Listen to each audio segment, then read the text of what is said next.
Patuloy na iniisip ng bida kung pipiliin niyang maging batang dragon ng salot, dahil pakiramdam niya ay hindi ito magandang ideya subalit dahil sa nag-aalala siya kay Maria, gusto niyang piliin ang anyo ng tao kahit ano pa ang mangyari dahil kung matutunan niya ito, makapamumuhay siya ng malinis at tapat. Kung sakaling magkaproblema ay maaari naman siyang bumalik at sa huli, pinili pa rin niyang maging batang dragon ng salot at lumaki ang buong katawan niya at nagbago ang kulay nito sa itim at pula. Kahit mukhang kahanga-hanga nang makita niya ang sariling refleksyon ay nagduda siya sa desisyon niya, dahil mas mukhang masama na siya ngayon. Biglang inabisuhan siya ng sistema na ang kakayahang tingnan ang estadistika ay tumaas mula level 2 hanggang level 3, medyo gumagaan ang pakiramdam niya at narinig din niyang ang kakayahang banal na boses ay tumaas mula level 1 hanggang level 2.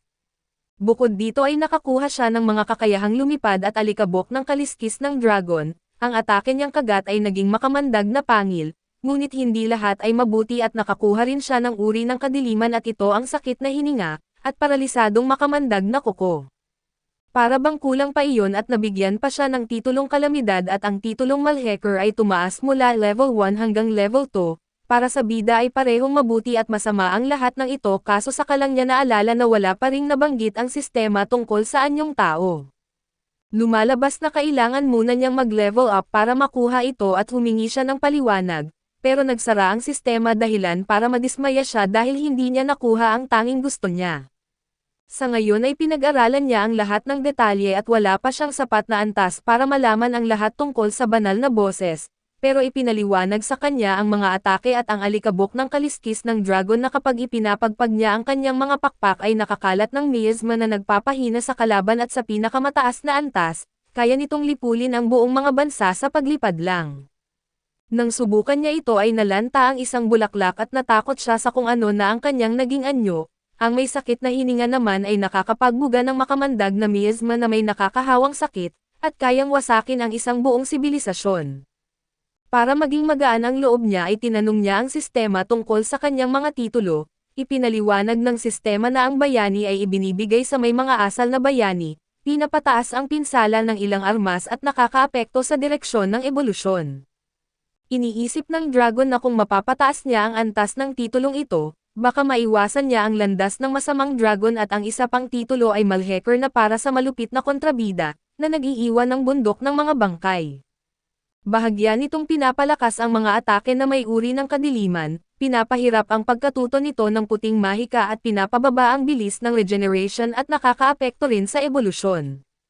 Dahil dito ay lalo siyang nagsisi sa kanyang desisyon at nakiusap na ibalik siya sa pagiging sanggol, samantala si Mariel at Maria ay nag-uusap at tinanong ni Maria kung suriin pa ba nila ang lahat ng mga batong protection. Ang mga batong ito ay lumilikha ng harang sa paligid ng nayon upang hindi makapasok ang mga halimaw.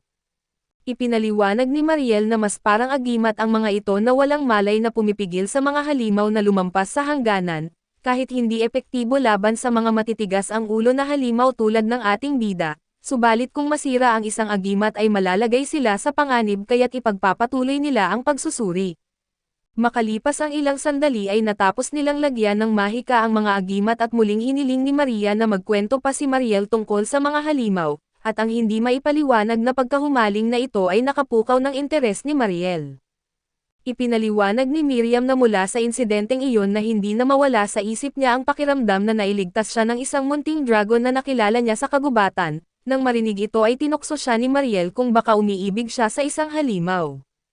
Itinanggi ito ni Maria kaso hindi rin niya alam ang tamang dahilan at sa huli, iniisip ni Mariel na wala namang masama kung ikwento iyon at tinanong niya kung alam ba nito na ang mga halimaw ay maaaring mag-evolve sa iba't ibang anyo, at sa bawat ebolusyon ay mas lalong lumalakas. Ito ang dahilan kung bakit nangangaso sila ng ibang nilalang para tumaas ang level. Nagtanong si Maria kung may ganito rin bang sistema ang mga tao at kinumpirma ito ni Mariel ngunit ipinaliwanag na ang kaibahan ay may iba't ibang maximum level ang mga halimaw, at kapag naabot nila ang sukdulan sila ay nag-e-evolve bilang mas mataas na ranggong halimaw. Namangha si Miriam at sinabi kung gaano kahirap para sa mga tao noon na matuklasan ang tunay na kalikasan ng mga halimaw. Medyo nainis si Mariel at pinaalalahanan siya na ipinaliwanag na niya ang kwentong ito kamakailan lang na mga 11 taon na ang nakalipas. Sagot ni Maria na 5 taong gulang pa lang siya noon at naaalala pa niya kung kailangan pa niyang tumitingala para kausapin si Mariel, nainis ang elf sa huling biro at umikot siya na halatang nagtatampo sa kamuling naging seryoso. Ipinaliwanag ulit ni Mariel na paminsan-minsan ay may mga espesyal na tao na nakakarinig ng banal na boses, isang tinig na nagbibigay ng kaalaman tungkol sa mga halimaw at mga antas at iba pa. Ang mga bayani at mga banal ang karaniwang nakakakuha ng ganitong impormasyon, kaya hindi ito natuklasan sa pamamagitan ng trial and error at muli niyang nilinaw na ang mga halimaw ay lumalaban para mabuhay, kumukuha ng karanasan at nagsisikap na mag-evolve. Sa madaling salita, ang bawat halimaw ay hinihimok ng likas na pagnanais na maghanap ng kapangyarihan at maging mas mabangis, dahil dito kahit ang dragon na iyon ay talagang nagligtas sa kanya sa susunod na pagkikita nila, ito ay mas malakas na at mas evolved na at itutok na sa kanya ang mga pangil at kuko nito. Hindi ito matanggap ni Maria at napasigaw siya na tumigil na at nang napagtanto ang kanyang nagawa, humingi siya ng paumanhin at naiintindihan siya ni Mariel ngunit hiniling na huwag siyang umasa sa mga halimaw, dahil sila ay sagisag ng likas na pakikipaglaban kaya hindi sila maaaring makasundo ng mga tao. Pagkasabi nito ay umalis si Mariel at naiintindihan ni Maria ang ibig sabihin nito at iniisip na balang araw ay muli niyang makakaharap ang dragon na iyon, samantala ay bumalik tayo sa ating bida at buong sigasig siyang nagdesisyong mag-level up at bumalik sa tamang landas, ito ang maging bayani at muling makapiling si Maria. Kaya nagsimula siyang maghanap ng mahihinang halimaw, bigla niyang naramdaman na nahihirapan gumalaw ang kanyang katawan at napansin niyang may mga hiblang nakapulupot sa kanya. Napadpad pala siya sa teritoryo ng isang gagamba at malinaw na hindi niya gusto ang ganitong uri ng halimaw, ngunit hindi siya binigyan ng pagkakataong mag-isip dumuran ng sapot ang gagamba, ginamit ng bida ang kanyang hininga upang pigilan ito at pagkatapos ay sinindihan ang sarili para tunawin ang mga hibla. Hindi niya ito napaghahandaan kaya't gumugulong siya sa lupa sa takot at mabuti na lang, inabisuhan siya ng sistema na nakakuha na siya ng resistance sa apoy kaya't medyo gumagaan ang kanyang loob. Ngayon na mas kampante ay bumalik siya sa laban at napansin niyang naipit ang gagamba at nasugatan, sinamantala ito ng bida at sumugod gamit ang kanyang mga kuko, tinamaan ang kalaban ng paralisadong lason at sinundan pa ng sunod-sunod na atake. Pagkatapos nito ay sinuri niya ang kanyang mga estadistika at napagtanto na kalahati lang ng buhay ng gagamba ang nabawas, dahil alam niyang hindi niya ito kayang talunin at pinili niyang tumakas. Gumugulong siya palayo ngunit hinabol siya ng gagamba at nang makita niyang malapit na siyang maaabutan, sinubukan niyang lumipad at gayunman ay hindi kinaya ng kanyang maliliit na pakpak ang bigat ng kanyang katawan. Paulit-ulit niyang sinubukan na lumipad pero palaging bigo kaya't inisip niyang dahil ito sa mababang level niya, napansin din niyang malapit na naman siyang maaabutan kaya't gumugulong na lang siya. Pagkalipas ng 10 minuto ng walang tigil na pagrolyo, hindi pa rin napapagod ang gagamba at biglang nag-abiso ang sistema na ang skill na rolyo ay tumaas mula level 2 patungong level 3. Bukod sa pagtakas ay nakakuha rin siya ng titulong Chicken Runner, na medyo nakakahiya para sa bida na kahit nalalaban naman siya kung may tsansa siyang manalo at sa puntong iyon, nakakita siya ng isang bangin. Alam niyang maaari siyang mamatay kaya't nagpasya siyang lumiko pakanan bago ang gilid, naiisip din niyang makatakas sana sa paglipad papunta sa kabila, pero hindi pa maaasahan ang kakayahan niyang lumipad kaya wala siyang ibang pagpipilian kundi ang tumalon. Nang akala niya ay babagsak na siya ay biglang gumana ang kanyang skill sa paglipad, at naiwan niya ang gagamba at paglapag niya ay sobrang pagod ang pakiramdam niya, ngunit nang tumingin siya pabalik para sana tumawa ay wala na ang gagamba. Inisip niyang sumuko na ito at nangakong tatalunan niya ito kapag mas mataas na ang level niya, ngunit bigla niyang nakita ang isang tulay na gawa sa sapot at tumalon ang gagamba sa harapan niya, muling sinimulan ang habulan. Muling nag-abiso ang sistema na umakyat ang rolyo mula level 3 patungong level 4, ngunit wala itong naitulong sa sitwasyon at habang tumatakbo ay nasagasaan niya ang isang leon, nakakuha siya ng 12 puntos ng karanasan at dahil sa kanyang titulong naglalakad na itlog, umakyat ang level niya mula 1 hanggang 3. Patuloy siyang nakakabangga ng iba't ibang nilalang kaya't tumaas ang level niya mula 3 hanggang 8, nang makita niyang tumaas na ang kanyang mga estadistika at naging mas kumpiyansa siyang kayang talunin ang gagamba, kaya huminto siya at sinuri ang mga kakayahan nito.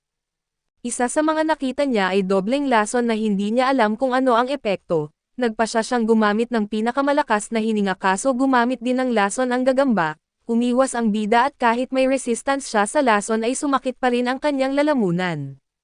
Napansin niyang hindi gumagalaw ang gagamba kaya't inisip niyang hinihintay lang nitong umepekto ang lason, pero alam niyang hindi ito uobra dahil sa kanyang resistance kaya nagkunwari siyang tinamaan para mapalapit ang gagamba. Nang tumalon ang gagamba ay agad niyang pinakawalan ang kanyang hininga at sa isang malakas na atake mula sa itaas ay natalo niya ito, dahilan upang tumalon ang level niya mula 8 hanggang 14.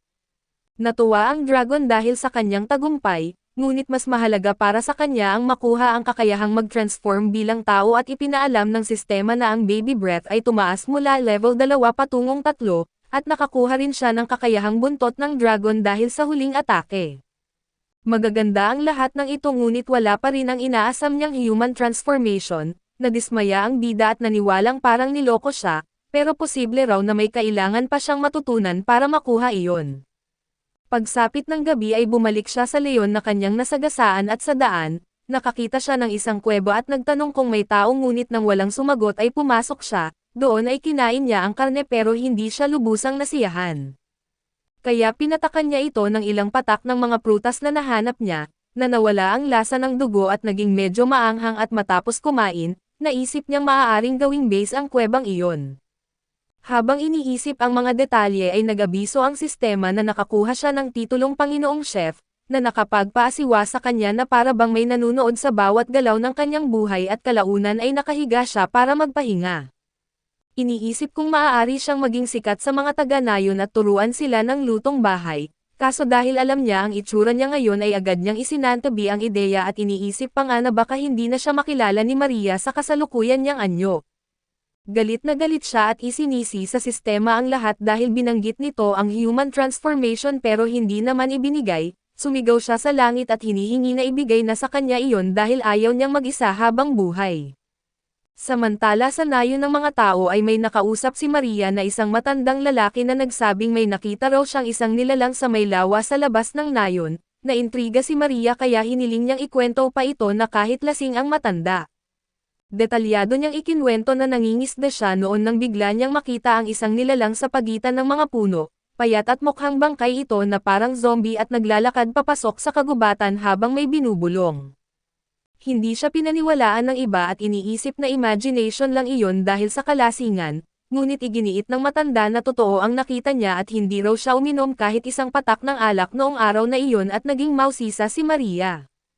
Napansin ito ng isang lalaking blonde at ipinapaalala sa kanya na hindi niya kasalanan ang pagkamatay ng dalawang adventurer, pinapakalma siya ni Miriam at umalis na lamang at pagbalik niya kay Mariel, ikinwento niya ang narinig at sinabing papasok siya sa kagubatan. Mariing tinutulan ito ng elf at binanggit kung buhay pa talaga ang nilalang, dapat ay bumalik na ito sa nayon at sinabi ni Maria na hindi siya sigurado at iminungkahi niyang bumuo ng mga grupo kasama ang mga taga-nayon para hanapin ito. Tinanggihan ito ni Mariel at malinaw na sinabing ayaw niyang isusugal ang buhay ng kahit sino, kumalma si Maria kaya sinubukan siyang aliwin ni Mariel sa pagsasabing tatawagan niya ang guild para imbestigahan ang kaso. Tinanggap ito ni Maria at humingi ng paumanhin sa pagmamadali na kahit hindi pa rin lubos na kumbinsido si Mariel, samantala ay bumalik tayo sa ating bida na patuloy na nagpapalakas para tumaas ang level. Sa sandaling iyon ay nakasalubong niya ang isang halimaw na parang tipak ng tubig, sinubukan niyang tingnan ang mga estadistika nito ngunit nabaluktot ang kanyang paningin at sumakit ang ulo niya. Nag-abiso ang sistema na ang skill na tingnan ang estadistika ay hindi pa kayang magbigay ng eksaktong impormasyon sa level 3, ngunit tumaas na ito sa level 4 kaya't nakita niya ang estadistika ng halimaw sa loob lamang ng ilang segundo, na lalo pang nag-iwan sa kanya ng kalituhan.